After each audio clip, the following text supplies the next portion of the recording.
Hey everyone, it's Ben Hardy here, and in today's video, I'm going to be reviewing the GMC Hummer EV SUV. This is the 3X version. Before we get in this video, I want to give a huge shout out and thank you to the National GMC here in American Fork, Utah, for giving me some time with this Hummer. I'll include a link to their website in the description down below so you can check out what they have currently. If you have any questions, need any help, just ask for Mike. Also include a link to my car buying guide. Let's get into it.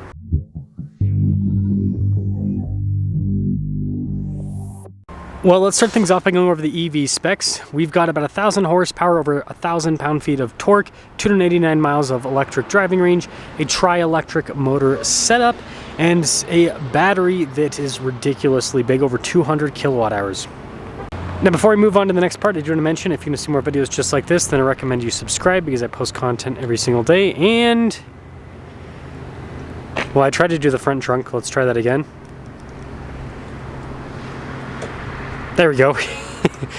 I must have upset it the first time that I pressed it. But yeah, this has a front trunk, just like a lot of other EVs, and because it's such a big SUV, well, the front trunk is pretty large. Let's try that again for setting it down. Should be able to do it with the key fob. Yeah, look at that. Pretty easy. One of the most interesting design details about the Hummer EV is the light setup. Like, that is all for show, I mean turn signal, but all for show. The lights are down in the bumper, which is very strange, but we've got super rugged recovery points up front. You guys can see protection underneath as well. Again, this is built for EV off-roading. And speaking of off-roading, 305 by 70 by 18 in the front and over in the rear. And you can see here with the wheels, you've got the silver with the blacked out trim there in the center. This does have adjustable suspension, and then this is cool. It's all kind of like blacked out there. It's got that cool kind of like Range Rover-esque two-tone design, but yeah, super boxy, just like what the Hummer's always been known for. And this leads us to the key fob. We've got our lock and unlock function, remote start. We got the opening for the rear swing gate here, which will pop open. Again, I don't have the magical touch. Let's try that a second time. I think I made it angry. I might have to open it up manually now. Yeah.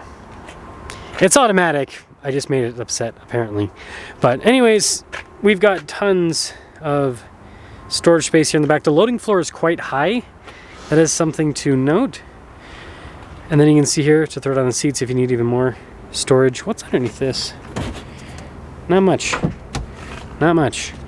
Let's see if I can get this to close automatically now. I'll just do this all in one clip.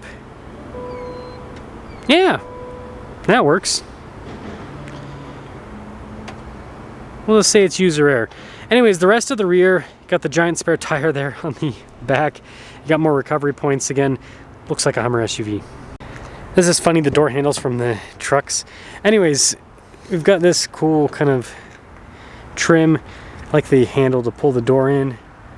And then the seats, pretty nifty looking as well.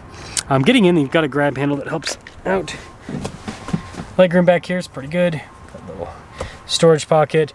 We've got our own climate zone here in the rear, heated seats as well. We got a little USB port on top of that.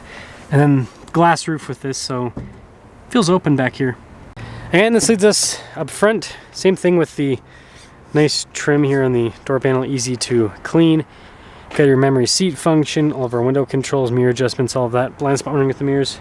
If you're wondering on payload, 1,120 pounds. But if you're wondering on vehicle weight, gross vehicle weight rating, so you're almost 9,000 pounds. Here's the seats, all of your adjustments on the side. I like this, the vent, it's pretty cool. And then the steering wheel is also power adjustable.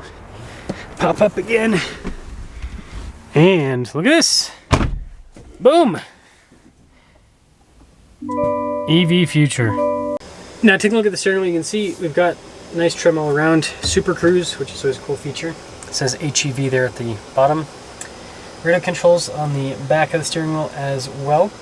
We also have controls for the center. You've got your cruise control, again for the Super Cruise. Regen paddle there on the back. And then we've got our traditional stocks here.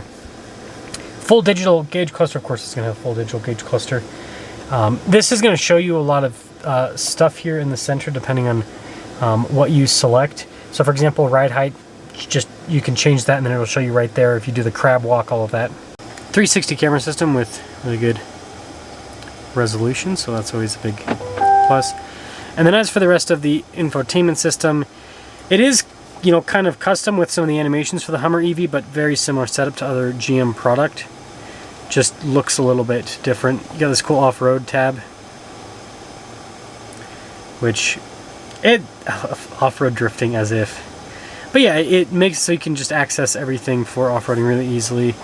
And then when you change the drive modes, it gives you a fun animation here in the center with the Hummer driving through whatever.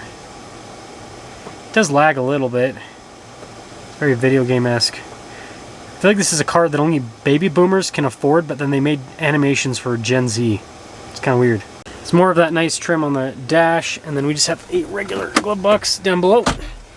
And then you can see here with all the physical controls. Now we do have a locking diff setup, so with the Hummer EV in the tri-motor setup, the rear locking diff is a fake. And what I mean by that is it uses the electric motors, whereas the front's in mechanical. If you get the 2X, then you get both mechanical lockers. Interesting. Wireless phone charging pad. We got the shifter here, and then this is like the drive mode select for the four-wheel steering, crab walk, all of that fun stuff. Got more storage here. Center console. A lot of this stuff you'll see kind of like a similar setup to what you have in the trucks. Camera rear view mirror. I will say if I had this, I would tint these because it lets in a little bit too much sunlight. So here's a quick look at the Windows sticker, and you can see total MSRP $119,060. So let's see what is essentially a giant electric Wrangler. I know I said it. It's a convertible, it's an off-roader, but let's see how it drives. Woo! Forgot to mention trailer brake controls. It says it all. So, first thing I want to show you guys is actually the turning radius. It's pretty cool. So most of the time when I have a vehicle this big and I have to turn around in their lot, I have to do like a 50 million point, don't care Chevy lady, shut up. Okay, anyways. Yeah, normally I have to do like a million point turn. Like I have to go and go and go and go and go and go. This, with that four-wheel steering system, means that, boom, out. Still have to turn a bit, but I mean, for how big this is, pretty darn good. Pretty darn good.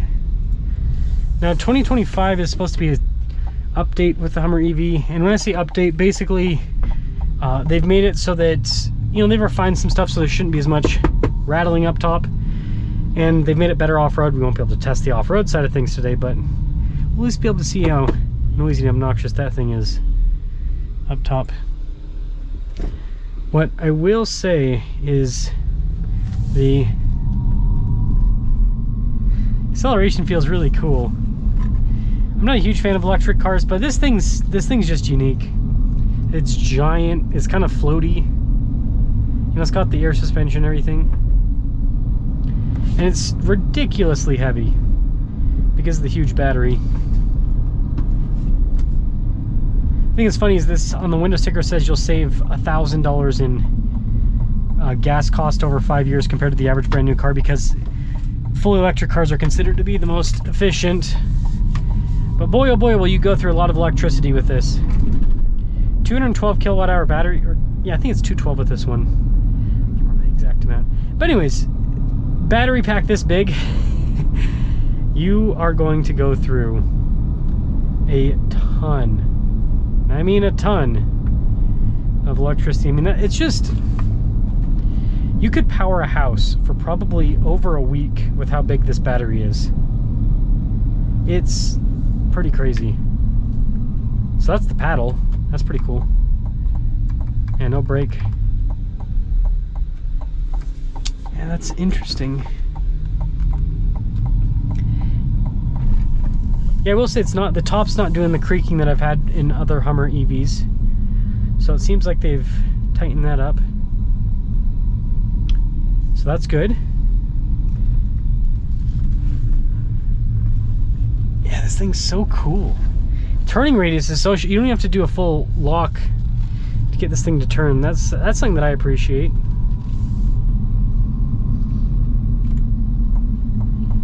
So I think that's a pretty cool thing to have.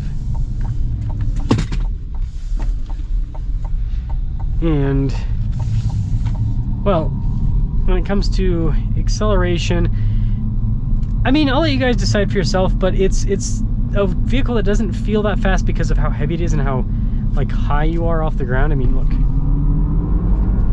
that's fast. Don't get me wrong, 1,000 horsepower, it's fast. And you get up to speed at a ridiculous pace, it just doesn't feel like it. It's really strange, really, really strange, because the weight, the mass, right? It hides the acceleration. It's kind of dangerous in a way. But yeah, it almost does a wheelie. It's kind of cool if you ask me.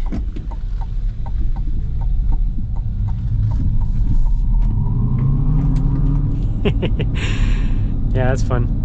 So yeah, they have improved the Hummer EV SUV.